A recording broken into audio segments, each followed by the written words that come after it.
Welcome to the deep dive. If you're here, you like getting smart fast. And today, well, we're diving into something actually fast. The world's speediest dog breeds. Yeah, we got this really interesting piece from 10 Most today. It's more than just speeds, though. Exactly. It touches Right. on origins, what these dogs were actually bred for. Some Well, surprising stuff in there. definitely. So our mission basically is to pull out the highlights, the really memorable bits about these canine speed demons for you. Absolutely. It's fascinating how different breeds develop speed for such, well, different jobs. Okay, let's get right to it. Top of the list, no surprise maybe, the Greyhound, clocking in at a frankly amazing 43 miles per hour. Yeah, 43. That's just, wow. And the article's right. They were absolutely bred for racing. Just look at them. You really do. That super lean aerodynamic shape, it just screams velocity, doesn't it? It does. Minimal wind resistance, plus that incredibly long stride. Mm. They've covered so much ground. Uh-huh. But what's really wild is the history. The article mentions these carvings in ancient Egyptian tombs. Get out! Real. Yeah, dogs that look remarkably like greyhounds thousands of years ago. Oh, Makes you wonder, right? Totally. Like, what were they using that speed for back then? Hunting? Status symbols, maybe? Could be either swift prey, maybe, Mhm. or just showing off agility. Mm. It's pretty incredible to think about. Modern racers with roots. Going back to the pharaohs. Okay, next, we've actually got a tie at 40 miles per hour. The Vizsla and the Saluki. The Vizsla, that's the one from Hungary. Right, and described as not just fast, but also a loyal companion, great sporting dog. Ah, So more than just speed. exactly. When they say sporting dog, think hunting assistant, retrieving, pointing, that kind of thing. Okay. So for the Vizsla, yeah, speed's important for covering ground, keeping up, but they also need to be trainable, have stamina. Right, makes sense. And it's interesting, they balance that performance drive with being, a good companion dog. That doesn't always happen. That's a good point. Okay, also at 40 mph, the Saluki, identified as a sight hound. Yes, and that's key. Sight hounds hunt by, well, sight, not primarily scent. Explains the build. Those long legs for reach, that really deep chest for huge lung capacity, they need it for those high-speed chases across open country. Ah, I see. Built for the chase. Totally. And the article notes, interestingly, that the males are usually a bit bigger than the females, maybe hinting at slightly different roles historically. Possibly.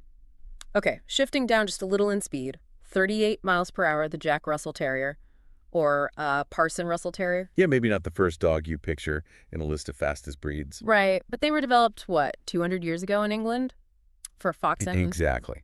Right. And for that job, it's not about long-distance running. It's about quick bursts, agility, especially in tight spots, like going after a fox in a burrow. Ah, okay, so a different kind of speed. Makes sense. Different type of athleticism altogether. Gotcha. Okay, next up, Dalmatian, 37 miles per hour. The thing that jumped out at me here was their history as carriage dogs. I mean, that's not what I picture. Right. You think spots, maybe fire stations? Yeah. But running alongside a carriage for miles, that takes serious endurance and sustained speed. Yeah, I guess it does. And now they're mostly family pets. Hmm. Shows how breeds adapt, Their energy finds different outlets. True. Okay, then the Borzoi, 36 miles per hour, also called the Russian Wolfhound. Now that name gives you a clue. It really does. Hunting wolves, the article calls them independent and athletic. Fits the bill, I'd say. Absolutely. Casing down wolves requires speed, obviously, but also that ability to think on your feet, make decisions during a hunt over tough terrain. Makes sense. Okay, next, the Whippet, 35 miles per hour. Ah, the Whippet. Like the Greyhound, noted for hunting fast prey and also used in racing, so similar niche. Similar, yeah, but with some differences. Whippets are generally smaller. They're known for incredible acceleration, like 0 to 60, but maybe over shorter distances compared to a greyhound's top-end speed endurance. Interesting distinction. Also at 35 miles per hour, the Weimaraner. And get this, originally bred to hunt things like wolves and deer. Big game. Yeah, that points to real versatility, doesn't it? Serious power and speed needed for that. The article calls them large, an all-purpose gun dog. What exactly does gun dog mean in this context? So gun dogs generally work with hunters using firearms, retrieving birds, pointing out game, that sort of thing. Okay. It requires speed, sure, but also a good nose and, crucially, a soft mouth, meaning it can retrieve the game without damaging it. The Weimaraner's background hunting large stuff probably gave them the stamina and size, and the gun dog role honed other skills. Fascinating mix. Okay, we're getting near the end of the list. 30 miles per hour now.